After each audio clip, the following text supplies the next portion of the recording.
Sinalantama ng Bagyong Pablo ang kanilang kabuhayan, handa pa ring bumangon ang mga residente ng New Bataan, Compostela Valley. Ang ilang bata nga roon, nagkabit na ng ilang dekorasyong pamasko sa bahay nilang sinalanta ng bagyo. Balitang hatid ni Jay Sabale.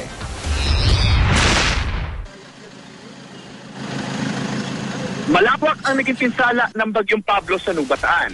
Hindi lang mga tahanan ang tinamaan, kundi maging ang pagsasaka na siyang pangunahin nilang kabuhayan. Maraming mga puno ng nyog at ng saging na buwal. Sa tindi ng pinsala sa agrikultura, tanong ng mga taga rito, paano raw sila magsisimula?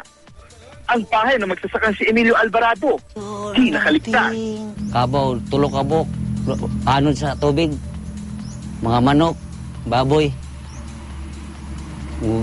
mga tanim na sa kuwan, mga saging, lubi. Ang ina ni Emilio, ang 66 anyos na si Elpidia Alvarado, mahigit 4 na dekada nang nagtatanim ng nyug at saging.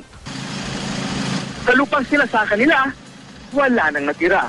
Siyempre ang konsumisyon. Kaya wala na may ingon ta pa nga pangabdian nga maayo. Hirap man sila ngayon sa kanilang sitwasyon, nagsisikap silang bumangon. Pilit nilang dinarama ang parating na Pasko. Madumi at nasira man ang kanilang dekorasyon. Sinasabit pa rin nila ito sa kanilang bahay. Maghahanda pa rin daw sila sa Pasko. Maghanda kami kamayan eh.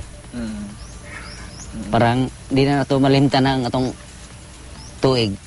Isa nun sa lang ang among mahimo. Utob sa maabot.